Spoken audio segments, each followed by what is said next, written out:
தமிழகத்துல நடந்த ரெண்டு முக்கியமான சம்பவங்களை குறித்து தான் இந்த வீடியோல பார்க்க போறோம். ஃபர்ஸ்ட் 1998 பிப்ரவரி 14 அன்னைக்கு தான் கோவையில மிகப்பெரிய குண்டுவெடிப்பு நடந்தது. அந்த நிகழ்வை நினைவுகூரும் வகையில 26ஆம் ஆண்டு புஷ்பாஞ்சலி நிகழ்ச்சி ஒண்ணு நடத்தியிருந்தாங்க. அதுல தமிழக பாஜக தலைவர் திரு அண்ணாமலை அவர்களும் கலந்துகிட்டு இருந்தாரு. அதுல அவர் பேசின விஷயங்கள் எல்லாமே ரொம்ப ரொம்ப முக்கியமானது. இந்த 2024 தேர்தல்ல தமிழகத்துல பாஜக வின் பண்ணாங்கன்னா எது மாதிரியான விஷயங்கள் நாங்க செய்ய போறோம் அப்படிங்கிற மாதிரி ஏகப்பட்ட விஷயங்கள் அண்ணாமலை அவர்கள் சொல்லியிருக்காரு. அதை பற்றி பார்க்க போறோம். அடுத்ததாக பிரபல திரைப்பட ஒளிப்பதிவாளர் திரு திரு பி.சி. ஸ்ரீராம் இருக்கார் இல்லையா, அவரு சில வார்த்தைகளை விட்டிருக்காரு. அவருக்கு கண்டிப்பா என்ன மாதிரி இருக்கக்கூடிய தேசியவாதிகள் ஒவ்வொருத்தர்களும் பதிலடி தரணும். அதே மாதிரி நானும் பதிலடி கொடுக்க போறேன். இது என்னுடைய கடமை. திரு பி.சி. ஸ்ரீராம் அவர்களுக்கு நாம நம்முடைய பதிலடிகளை கொடுக்கலாம். கடைசியாக தமிழக பாஜக சார்பாக திமுகவிற்கு தினமும் ஒரு கேள்வி கேட்கறாங்க இல்லையா, அதே மாதிரி இன்னைக்கு ஒரு கேள்வி கேட்டிருக்காங்க. அதையும் பார்த்துட்டு நாம இந்த வீடியோ முடிச்சுக்கலாம். சோ வாங்க கண்டென்ட்குள்ள போயிடலாம். எப்பொழுதும் எதிராசன் வடிவழகு என் இதய தொழுதால் இல்லை எனக்கெதிர் இல்லை எனக்கெதிர் இல்லை எனக்கெதிரே. ஸ்ரீமதே ராமானுஜாய நமஹா. எனதருமை தேசியவாதிகளுக்கும் வணக்கம். பிப்ரவரி 14 இந்த நாள் இருக்கு பாத்தீங்களா, இது ஒவ்வொரு பாரதியர்களாலும் மறக்க முடியாத ஒரு நாள். ஏன்னா இந்த நாள்ல ரெண்டு கொடூரமான தீவிரவாத தாக்குதல்கள் நம்மளுடைய நாட்டுல நடந்திருக்கு. ஒன்னு 1998 கோவையில நடந்த தொடர் குண்டுவெடிப்பு, இன்னொன்னு புல்வாமால நம்மளுடைய ராணுவ வீரர்கள் மேல இந்த தீவிரவாதிகள் நடத்தின தாக்குதல். இது ரெண்டும் எந்த ஒரு பாரதியர்களாலும் மறக்கவே முடியாது. கோவையில நடந்த அந்த தொடர் குண்டுவெடிப்பு இருக்கு பாத்தீங்களா, அந்த தீவிரவாத தாக்குதல்கள்ல ஏகப்பட்ட பேர் இறந்தாங்க. குழந்தைகள் உட்பட பல பேர் அதுல படுகொலை செய்யப்பட்டாங்க. நிறைய பேருக்கு உடல் உறுப்புகள் போயிடுச்சு. பிறக்கும் போது ஒழுங்கா எல்லா உடல் உறுப்புகளோட பிறந்தவங்க இத மாதிரி தீவிரவாத தாக்குதல் மூலமா உடல்கள்ல இருக்கக்கூடிய உறுப்புகள் இழந்தாங்கன்னா அது எவ்வளவு கொடூரமா இருக்கும், அது எவ்வளவு ரண வேதனையா இருக்கும், கொஞ்சம் யோசிச்சு பாருங்க. இத மாதிரி கொடூரமான காரியங்கள் செஞ்சவனுங்கள இப்ப ரிலீஸும் பண்ணிருக்காங்க. அவனுங்க இப்ப சந்தோஷமா அவங்க குடும்பத்து கூட இருக்காங்க. இப்படி ரிலீஸ் ஆன அந்த நபர்களை விசிக கட்சியுடைய வன்னியரசு இருக்காரு இல்லையா, அவரு போய் மீட் பண்ணிருக்காரு. அவர் போய் வாழ்த்தவும் செஞ்சிருக்காரு. நலம்லாம் விசாரிச்சுட்டு வந்துட்டு இருக்காரு. இந்த விசிக வன்னியரசு இருக்கார்ல, இவர்கிட்ட ஒரே ஒரு கேள்வி மட்டும் கேட்க வேண்டியது இருக்கு. அதை கேட்டுட்டு நாம அடுத்தடுத்த விஷயங்களை பற்றி பார்க்கலாம். ராஜீவ்காந்தி கொலை வழக்குல சம்பந்தப்பட்டவர்களை விடுதலை செய்யும் பொழுதும் இதே வன்னியரசு நேர்ல போயிட்டு ஸ்வீட்லாம் கொடுத்து வாழ்த்துக்கள் தெரிவிச்சிருக்காரு. அவருடைய சந்தோஷத்தை ஷேர் பண்ணிருக்காரு. அதே மாதிரி இப்போ இந்த கோவை குண்டு வெடிப்புல சம்பந்தப்பட்டவங்க ரிலீஸ் ஆயிருக்காங்க. அவங்கள நேர்ல போய் பார்த்து பெரியவர் பாஷா அப்படிங்கிற மாதிரி எல்லாம் வன்னியரசு பேசிட்டு வந்துட்டு இருக்காரு.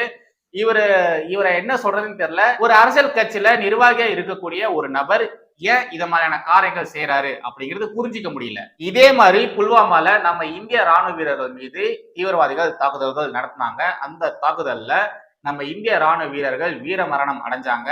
இது மாதிரியான கொடூரமான நிகழ்வுகள்லாம் நடந்தது இந்த பிப்ரவரி 14 தான். இறந்த நம்ம இந்திய ராணுவ வீரர்களுக்கு நாம நம்ம சேனல் சார்பாக அஞ்சலியை செலுத்தலாம். கோவை தொடர்குண்டு நிகழ்வுக்காக ஒரு நிகழ்ச்சி ஒண்ணு ஏற்பாடு பண்ணியிருந்தாங்க. 26ஆம் ஆண்டு புஷ்பாஞ்சலி சொல்லி ஒரு நிகழ்ச்சி ஒண்ணு ஏற்பாடு பண்ணியிருந்தாங்க.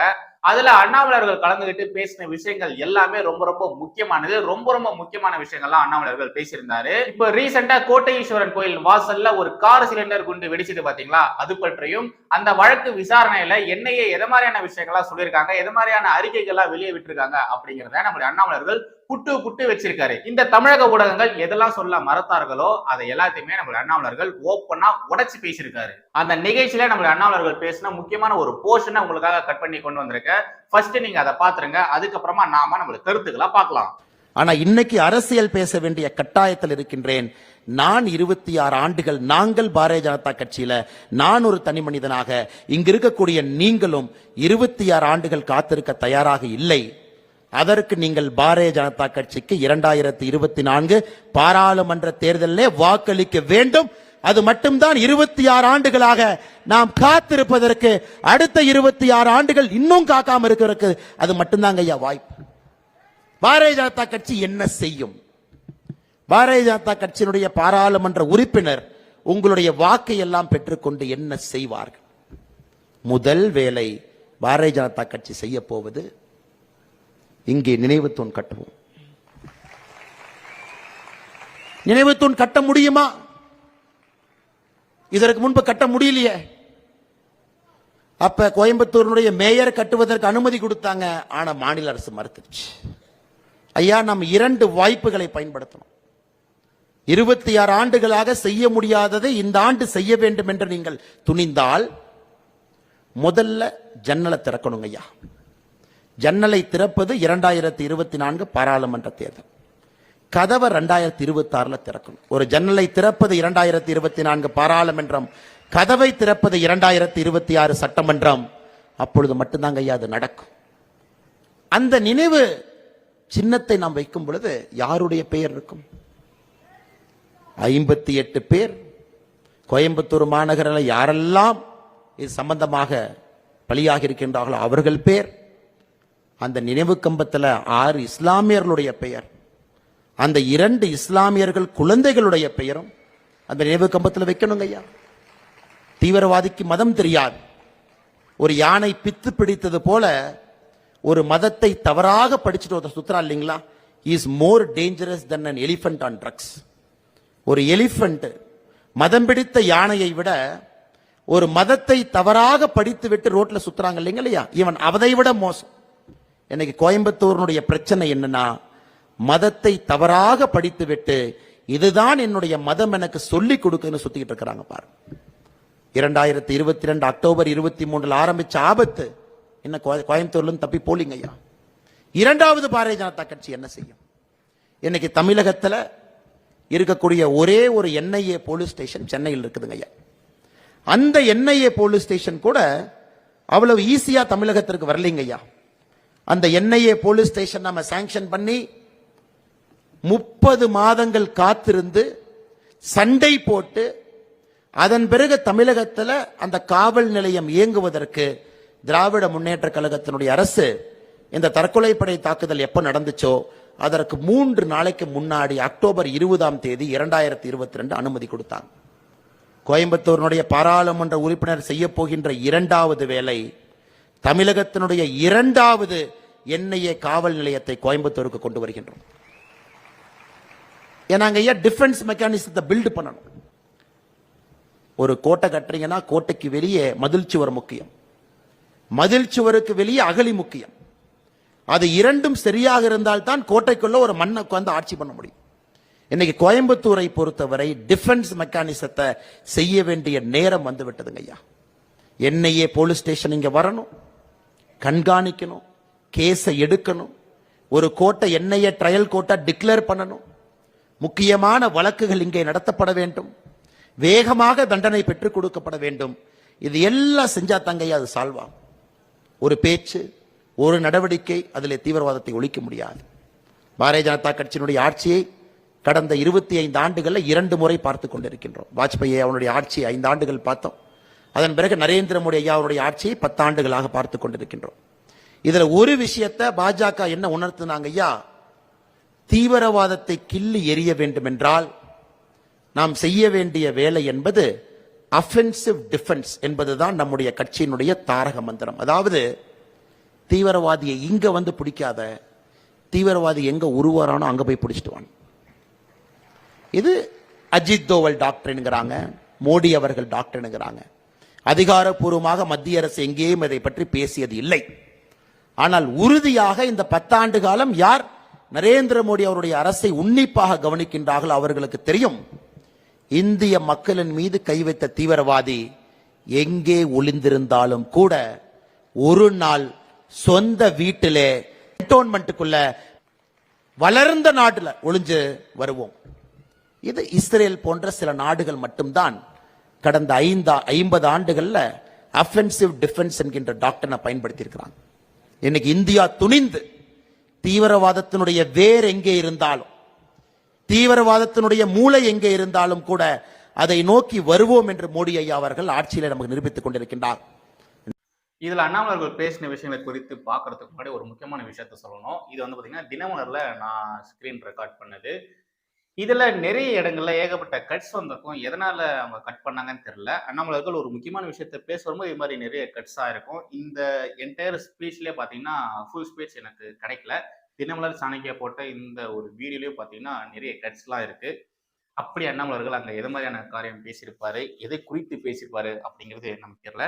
சரி, இதுல ஒரு 3 விஷயத்தை பற்றி மட்டும் நான் சொல்லிட்டு நான் அடுத்தடுத்த விஷயத்துக்கு போயிடுறேன். இதுல அண்ணாமலை அவர்கள் கடைசியில ஒரு விஷயத்த சொல்லியிருப்பார் இல்லையா, இஸ்ரேல் மாதிரியான சில நாடுகள் மட்டும்தான் அவங்க நாட்டிற்கு எதிராக இருக்கக்கூடியவர்கள் எந்த நாட்டுல இருந்தாலும் அங்க இறங்கி போய் அவங்க சம்பவம் செஞ்சுட்டு வராங்க அப்படி மாதிரி ஒரு விஷயத்த சொல்லியிருப்பார் இல்லையா. அதுக்கப்புறமா இந்தியால தான் பண்றாங்க அப்படிங்கறத அண்ணாமலை அவர்கள் சொல்லியிருப்பாரு. இந்த விஷயத்த அபிஷியலா மத்திய அரசாங்கம் எங்கேயும் சொல்லவே இல்லை. நீங்க பார்த்திருப்பீங்க, பல செய்திகள் தொடர்ந்து வந்துட்டே தான் இருக்கு. பாகிஸ்தான்ல இது மாதிரி தீவிரவாத நடவடிக்கைகளை ஈடுபட்டவங்க சாகுறாங்க, கனடால இது மாதிரியான விஷயங்கள் நடந்துட்டு வருது. உலகத்துல பல இடங்கள்ல இந்தியாவிற்கு எதிராக யார் யாரெல்லாம் இருக்காங்களோ அவங்களுடைய இடத்துக்கே போய் அவங்கள போட்டு தள்ளுறாங்க. இப்ப ரீசெண்டா கூட ஒரு செய்தி நீங்க கேள்விப்பட்டிருப்பீங்க. இந்த டான் ஒருத்தர் இருந்தாரு, அவர் பேர் என்னது, தாவூத், அவனை கொலை பண்றதுக்கான முயற்சிகள் நடந்தது, அவனுக்கு யாரோ விஷம் வச்சுட்டாங்க அப்படி மாதிரியான செய்திகள் நீங்க பார்த்திருப்பீங்க. இது மாதிரியான விஷயங்கள்லாம் பாஜக ஆட்சி அமைஞ்சதுக்கு அப்புறமா தான் நடந்துட்டு வருது. இதை அபிஷியலா பாஜக சொல்லல, அதாவது மத்திய அரசு சொல்லவே இல்லை. பட் எல்லாருக்குமே தெரியும் இதுக்கு பின்னாடி அஜித் தோவால் இருப்பாரு, இதுக்கு பின்னாடி மோடி இருப்பாரு, இதுக்கு பின்னாடி அமித்ஷா இருப்பாரு, இதுக்கு பின்னாடி ஏகப்பட்ட நபர்கள் இருப்பாங்க அப்படிங்கிறத எல்லாருமே சொல்லிட்டு வந்துட்டு இருக்காங்க. பட் அபிஷியலா நம்ம நாட்டுடைய அரசாங்கம் சொல்லலை. இதை தான் நம்முடைய அண்ணாமலர்கள் இங்க போட்டு உடைச்சிருப்பாரு. இன்னொரு விஷயத்தையும் நான் சொல்ல ஆசைப்படுறேன். இதுல நம்மளுடைய அண்ணாமலர்கள் இந்த நினைவு தூண் அமைச்சதுக்கு அப்புறமா யாருடைய பெயர் இதுல வைக்கப்படும் அப்படின்னு சொல்லும்பொழுது, அந்த 58 அப்பாவி மக்கள் இறந்தாங்க இல்லையா, அவங்களுடைய பெயர்கள் மற்றும் இஸ்லாமியர்களும் இறந்திருக்காங்க, அவங்களுடைய பெயரும் குறிக்கப்படும். அண்ட் ஆல்சோ 2 குழந்தைகள் இறந்திருக்காங்க, இஸ்லாமிய குழந்தைகள் இறந்திருக்காங்க. இஸ்லாமிய குழந்தைகள் மட்டும் கிடையாது, நிறைய பேர் இறந்திருக்காங்க, நிறைய பேருடைய உடல் உறுப்புகள் போயிருக்கு. இது எல்லாத்தையுமே நினைவு கூற வகையில அங்க நினைவு தூண் அமைக்கப்படும். அந்த நினைவு தூண்ல இது மாதிரியான பெயர்கள் வைக்கப்படும் அப்படின்னு சொல்லுவாங்க. இங்க நீங்க பார்த்திருப்பீங்க, நிறைய பேர் பாஜகவிற்கு எதிராக பேசணும் அப்படின்னா உடனே அவங்க தூக்கிட்டு வர்றது இந்த மதம் அப்படிங்கிற ஒரு விஷயம். இஸ்லாமியர்களுக்கு கிறிஸ்தவர்களுக்கு பாஜக எதிராக இருக்கு அப்படின்னு சொல்லுவாங்க. முக்கியமா பில்கிஸ் பானு அப்படிங்கிற ஒரு கேஸை இவ பார்த்தாலும் தூக்கிட்டு வந்து பேசிட்டு இருப்பாங்க.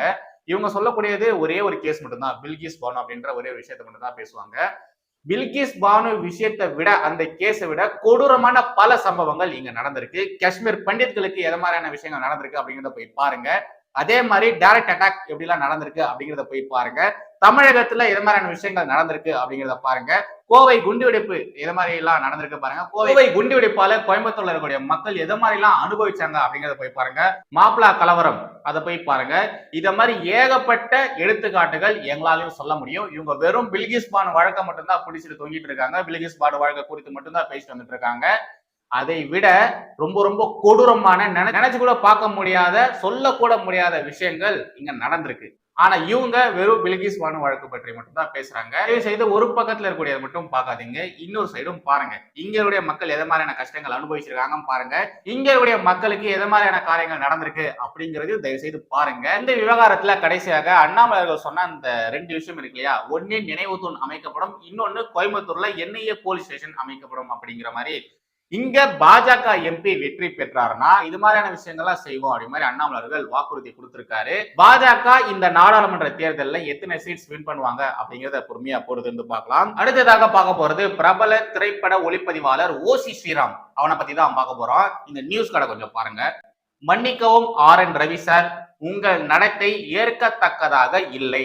பாஜக ஆட்சியில் இல்லாத மாநிலங்களில் ஆளுநர்கள் ஏன் சிறுபிள்ளைத்தனமாக நடந்து கொள்கிறார்கள்? ஒளிப்பதிவாளர் ஓசி ஸ்ரீராம். ஓசி ஸ்ரீராம, உனக்கு என்னையா வேலை? அந்த வேலையை மட்டும் பாரு. எதுக்கு தேவையில்லாத இது மாதிரி விஷயங்கள்லாம் பண்ணிட்டு வந்துட்டு இருக்க? உனக்கு வேலை இல்லைன்னா ஏதாச்சும் கிளாஸ போய் எடு. இப்படி மார்க்கெட் இல்ல அப்படிங்கிறதுக்காக எதுக்கு சம்பந்தம் இல்லாத விஷயத்தை பற்றி இந்த மாதிரி அவதூறான விஷயங்கள்லாம் பரவிட்டு வந்துட்டு இருக்க? உனக்கு எவனும் வேலை தரலன்னா தயவு செய்து மூடி நீரு. உன்னால மூடி நிற்க முடியாதுன்னா ஏதாச்சும் சேனல்ல நடத்துற ப்ரோக்ராமுக்கு ஜட்ஜா போய் உட்காரு. அதை விட்டு உனக்கு தெரியாத விஷயத்தை பற்றி எதுக்கு இப்படி தேவையில்லாம கமெண்ட் பண்ற? நீ அவ்வளவு பெரிய யோகிய சீகாமணியா இருந்தானா, நீ அவ்வளவு பெரிய புடுங்கியா இருந்தானா, ஏன் ஆளுநர் குறித்து மட்டும்தான் பேசுவியோ? வேற எதை பத்தி நீ பேச மாட்டியா? வேங்கை வயல்ல, தமிழகத்துல இருக்கக்கூடிய வேங்கை வயல்ல குடிக்கிற தண்ணி தொட்டில மலத்தை கலந்தானுங்களே, அப்ப நீ எங்க போயிருந்த? இன்னும் அந்த காரியத்தை செஞ்சவன் எவன்றதை இன்னும் கண்டுபிடிக்கல. நடந்து 1 வருஷம் மேல ஆயிடுச்சு. அதை பத்தி நீ ஏதாச்சும் வாயை தொடர்ந்து பேசுனியா? ஊழல் குற்றச்சாட்டுகள் ஏகப்பட்டது திமுக மேல தொடர்ந்து வந்துட்டு இருக்கு. 2 அமைச்சர்களுடைய பதவியை நீக்கி இருக்காங்க. ஒருத்தர் சிறைக்கு போயிட்டு இப்போ அவருடைய பதவியை ராஜினாமா பண்ணிருக்காரு. அமைச்சர் பொன்முடி அவர்கள் இல்ல, இப்ப அவர் அமைச்சர் கிடையாது, அவருடைய பதவி போயிருக்கு. பொன்முடி அவர்களுடைய பதவி போயிருக்கு. ஊழல் குற்றச்சாட்டுகள், அவ்வளவு குற்றச்சாட்டுகள் தொடர்ந்து வந்துட்டே இருக்கு. இத பத்தி ஏதாச்சும் வாயை தொடர்ந்து பேசிருக்கியா? யோகிய சீகாமணியா இருந்தானா இத பத்தி நீ பேசிருக்கணும் தானே, ஏன் பேசல? சரி, அதை விடு. இங்க சென்னையில மழை வந்தது இல்ல, மழை வந்து அவ்வளவு மக்கள் கஷ்டப்பட்டாங்க. 97%, 92%, 70%, 80% சொல்லிட்டு ஒவ்வொரு முறையும் மாத்தி மாத்தி மாத்தி இந்த மழைநீர் வடிகால் பணிகளை நாங்க முடிச்சிட்டோம்னு சொன்னாங்க. ஆனா மழைலாம் வந்து வெள்ளெல்லாம் வந்து மக்கள் கஷ்டப்படும் பொழுது என்ன சொல்றாங்க, 42% வேலைகள் தான் முடிஞ்சிருக்கு அப்படின்னு சொல்லியிருக்காங்க. அப்போ அந்த செலவு பண்ண காசெல்லாம் என்னாச்சு, மத்திய அரசு கொடுத்த காசெல்லாம் என்னாச்சு அப்படிங்கிறத பற்றி நீ என்னைக்காச்சும் வாயை திறந்து கேட்டிருக்கியா? சொல்லு. நீ கேட்டிருக்கியா? மீசை வச்ச ஆம்பளையா இருந்தானா நீ இதை கேட்டிருக்கணும். ஆனா நீ இதை கேட்டியா? இல்ல. இவன் மட்டும் கிடையாது மக்களே, இவனை மாதிரி மார்க்கெட் இல்லாதவங்க எல்லாம் இததான் பொழப்பா புடிச்சுன்னு சுத்தி நிக்கிறானுங்க. பாஜகவுக்கு எதிராக பேசணும்னா நம்ம வயிற்றுக்கு ஏதாச்சும் வரும் அப்படிங்கிறதுக்காக இத மாதிரி பேசிட்டு சுத்திட்டு இருக்கானுங்க. இவனுங்கள மாதிரி ஆட்கள்லாம் என்ன ஜென்மம்னே தெரியல. இவனுக்காக ஸ்பெஷலா நான் ஒரு தனி வீடியோவை பண்ணி போடுறேன். அதுல இவனை குறித்து இன்னும் ஏகப்பட்ட விஷயங்கள் இருக்கு. அது எல்லாமே நான் உங்களுக்கு சொல்றேன். இன்னொரு தனி வீடியோல இவனை பத்தி தெளிவாவே நான் உங்களுக்கு சொல்றேன். கடைசியாக பார்க்க போறது தமிழக பாஜக திமுகவிற்கு எதிராக இந்த கேள்விகள்லாம் கேட்டுட்டு வராங்க இல்லையா, 100 கேள்விகள் சொல்லிட்டு, அந்த கேள்வியில இன்னைக்கு 37வது கேள்வி தான் பார்க்க போறோம். ஆக்சுவலி இது நேத்து வந்தது. இன்னைக்கான கேள்வியை நான் உங்களுக்கு அடுத்த வீடியோல சொல்லிடுறேன். 37வது கேள்வி இங்க சைட்ல போற தயவு செய்து நீங்க அதை பாருங்க. மத்திய பாஜக அரசு தமிழகத்தின் கிராமப்புறத்தில் வசிப்பவர்களுக்கு 57 லட்சத்திற்கும் மேற்பட்ட கழிவறைகளை கட்டி கொடுத்துள்ளது. நீங்கள் தேர்தல் வாக்குறுதி எண் 463 அனைத்து வீடுகளிலும் கழிப்பறை வசதி செய்து தரப்படும் என்று கூறினீர்களே, இதுவரை எடுத்த நடவடிக்கைகள் என்ன? இதுவரை எத்தனை கழிவறைகளை கட்டி கொடுத்து உள்ளீர்கள் அப்படிங்கிற மாதிரி ஒரு கேள்வியை கேட்டு திமுகவினுடைய இந்த தேர்தல் வாக்குறுதி இருக்கு இல்லையா, அந்த 463 அதையும் நீங்க போட்டிருக்காங்க. நான் உங்களுக்கு அதை தனியா செப்பரேட்டாவே கட் பண்ணி போடுறேன், அதையும் பாருங்க.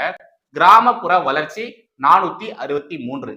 தமிழக கிராமப்புறங்களில் கழிப்பிட வசதிகள் உருவாக்கப்படாத காரணத்தால் வெளியை கழிப்பிடமாக பயன்படுத்தும் பழக்கத்துக்கு மக்கள் ஆளாகி உள்ளனர். இதனால் பொது சுகாதாரத்துக்கு ஊறு ஏற்படும் வாய்ப்பு உள்ளதை கருத்தில் கொண்டு தமிழகத்தில் உள்ள அனைத்து வீடுகளிலும் கழிப்பறை வசதி செய்து தர நடவடிக்கை மேற்கொள்ளப்படும். மேலும் குடிசை வீடுகள் நிறைந்த பகுதிகளில் பொது கழிப்பிடங்களை அமைத்து அவற்றின் தொடர் பராமரிப்பை உறுதி செய்யும் நடவடிக்கைகளும் மேற்கொள்ளப்படும். மொத்தத்தில் முழுமையான சுகாதாரமயமான மாநிலமாக தமிழகம் விளங்க திமுக கழகம் முழு முயற்சிகள் மேற்கொள்ளும் அப்படிங்கிற மாதிரி 463வது வாக்குறுதியாக திமுக 2021 தேர்தல் காலத்துல சொல்லியிருக்காங்க. அது குறித்தான கேள்விதான் இந்த கேள்வி. இது வரைக்கும் நீங்க எதை மாதிரியான விஷயங்கள் செஞ்சிருக்கீங்க, எவ்வளவு கழிவறைகள் கட்டி கொடுத்துருக்கீங்க, ஆனா மத்திய அரசு இதை மாதிரியான விஷயங்கள் செஞ்சிருக்காங்க, இவ்வளவு கழிவறைகள் கட்டி கொடுத்துருக்காங்க அப்படிங்கிறத தமிழக பாஜக எடுத்து சொல்லியிருக்காங்க. சோ இந்த கேள்விக்கான பதில் வருமானா? கண்டிப்பா வராது. 36 கேள்விகள் கேட்டிருக்காங்க, இது வரைக்கும் ஒண்ணுது கூட பதில் வரல. இந்த கேள்விக்கு அவங்க பதில் சொல்ல போறாங்க? கண்டிப்பா பதில் சொல்ல மாட்டாங்க. சோ அவ்வளவுதான் கைஸ், இன்னைக்கான கண்டென்ட். மறுபடியும் அடுத்த ஒரு வீடியோல சந்திக்கிறேன். ஜெய் ஹிந்த், வந்தே மாதரம். வந்தே